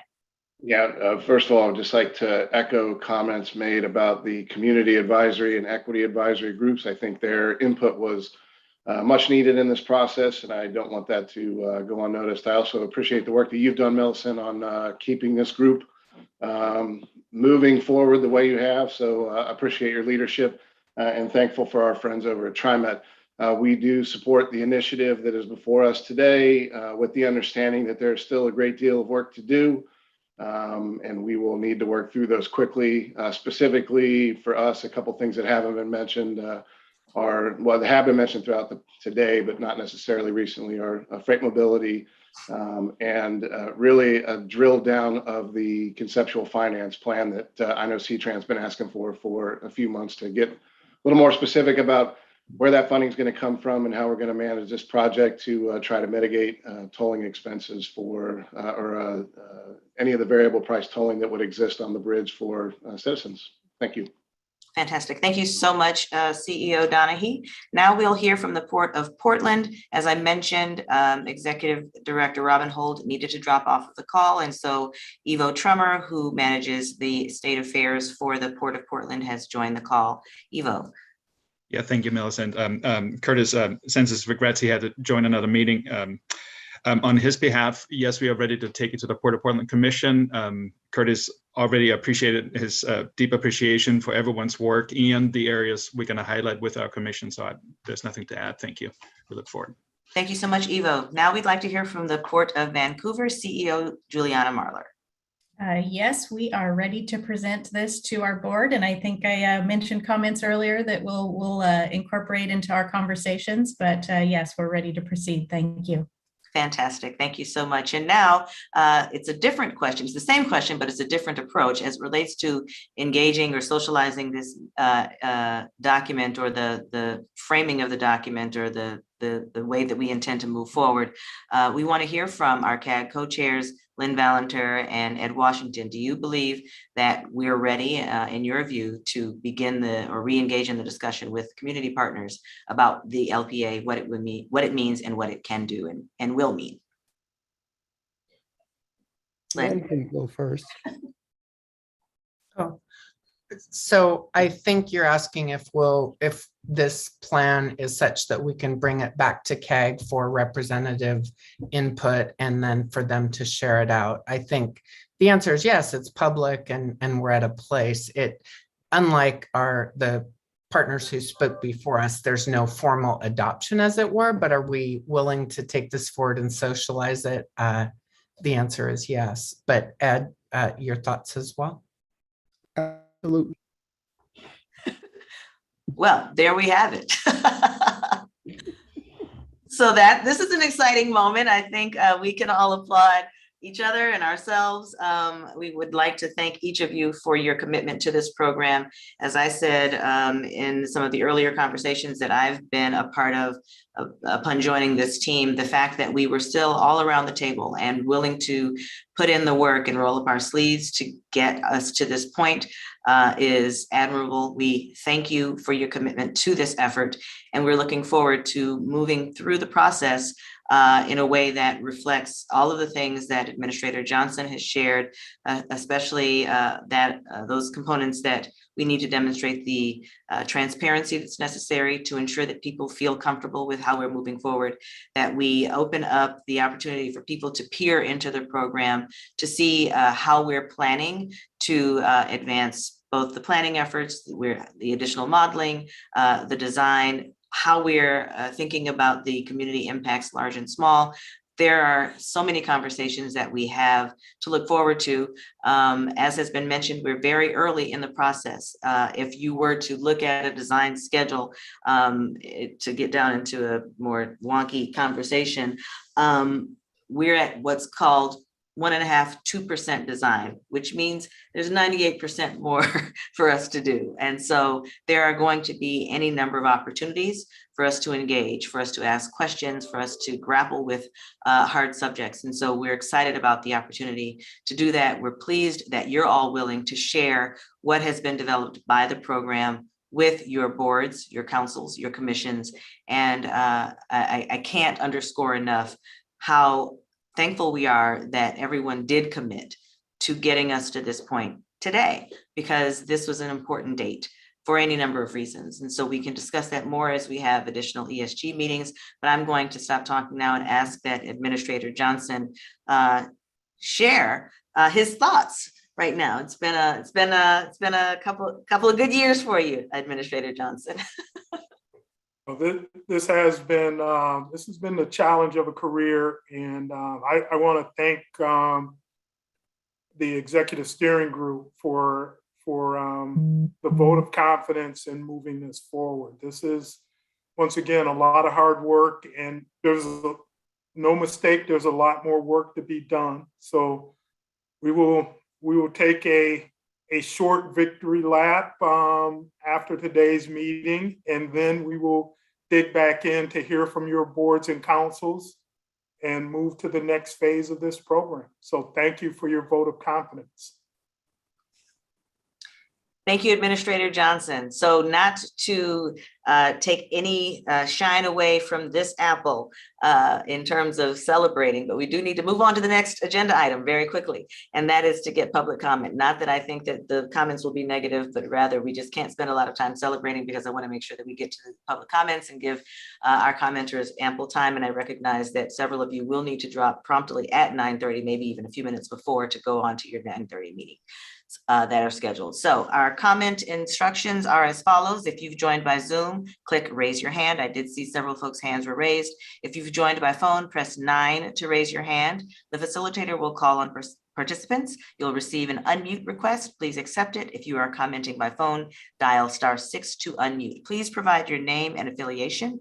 Attendees will be allotted up to 2 minutes for public comment, depending on the number of commenters, up to a total of 10 minutes. If you run out of time and you've not had the chance to speak, you can still provide comments after the meeting.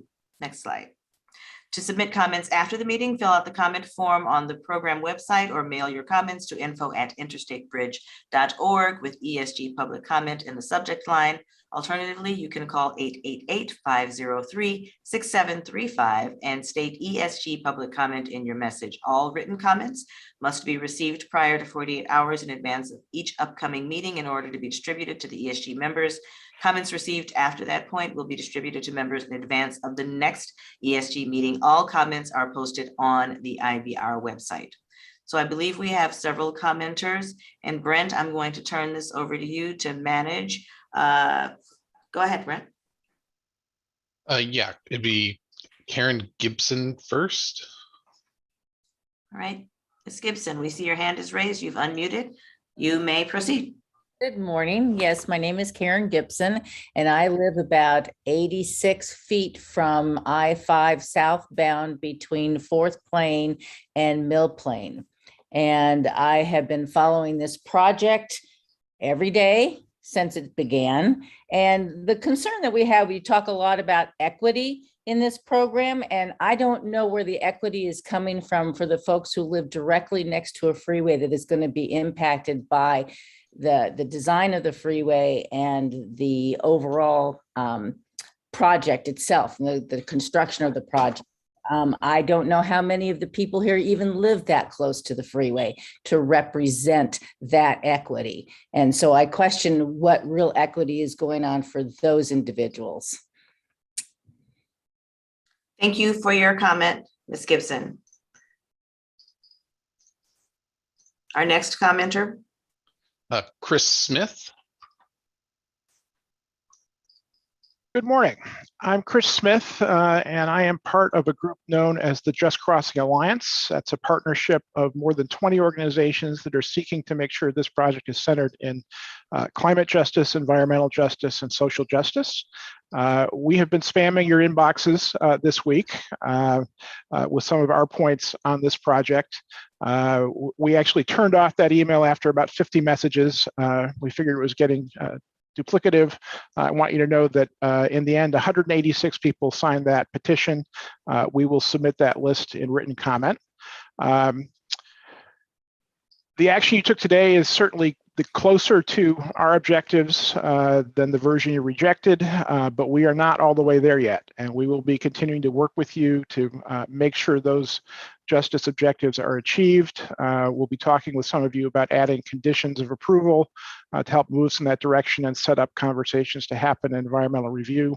I'll just take the time to highlight one, which is the same comment Commissioner Hardesty made. We want to leave no transit rider behind. We're very attuned to that famous footnote that says that at peak hour, we cannot accommodate all of the transit demand. We would very much like to understand where those constraints are so we can help advocate to remove them and maximize the transit potential of this project. Thank you very much. Thank you so much. Our next commenter, Dave Stone. Mr. Stone.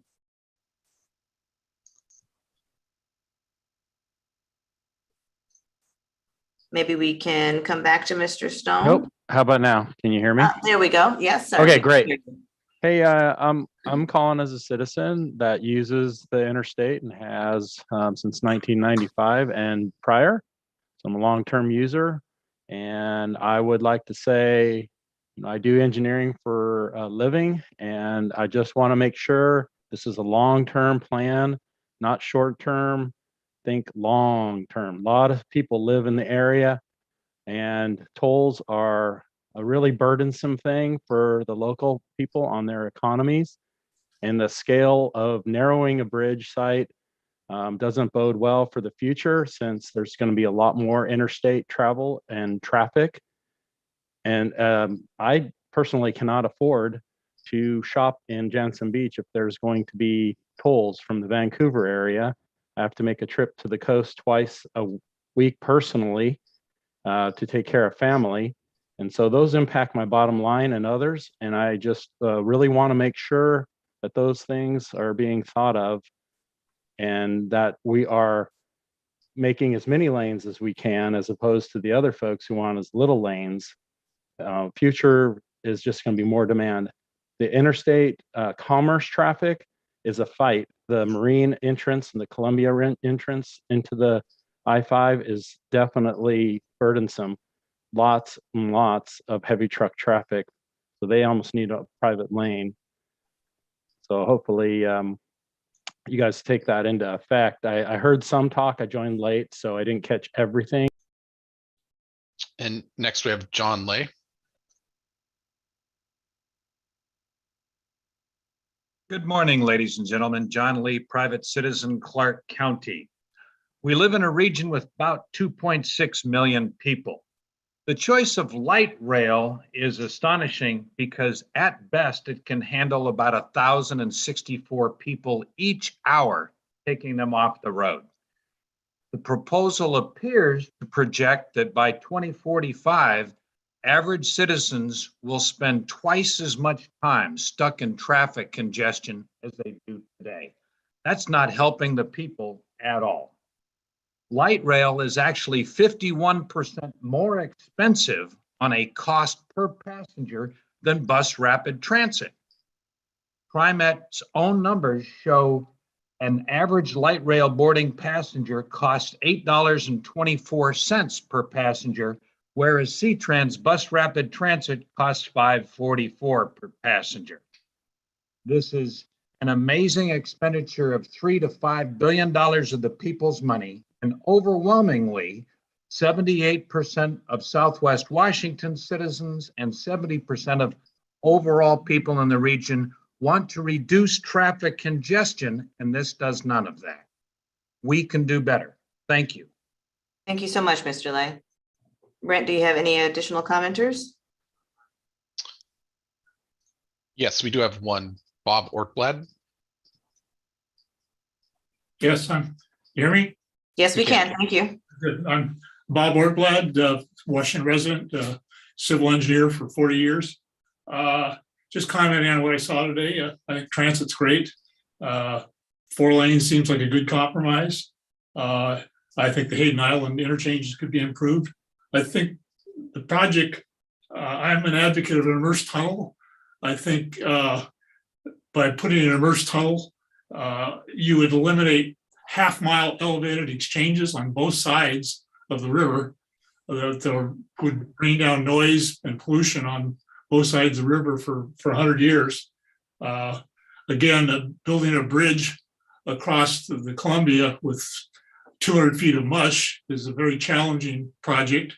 You might reference the Bay Bridge. They thought it was going to be $1 billion to build a bridge across the bay, across the mushy bay. It cost them $6 billion. Immersed tunnel basically supports itself through buoyancy. You don't need massive drill shafts, piers, and 500-ton trusses when an earthquake hits. Other cities in the world, Sydney, Hong Kong, Gothenburg, have developed much more environmentally acceptable solutions. Thank you very much. Thank you, Mr. Ordblatt. Brent, does that conclude our public comments? I believe it does. We do have a second hand raised for Dave Stone, but I believe he's already commented. He has already commented. And that's it for comments. All right, fantastic. Thank you so much.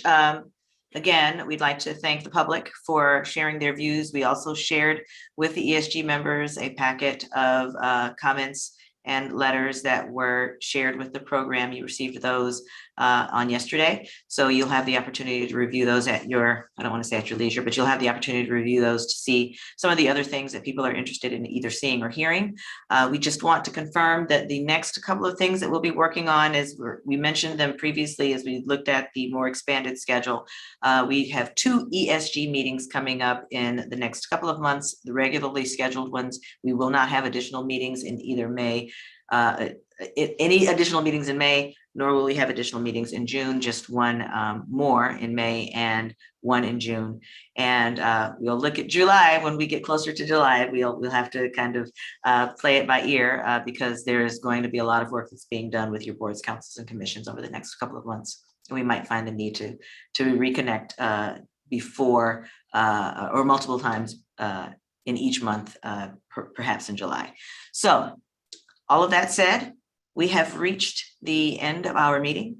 We'd like to thank you all for your participation. We'd like to thank you for your continued commitment.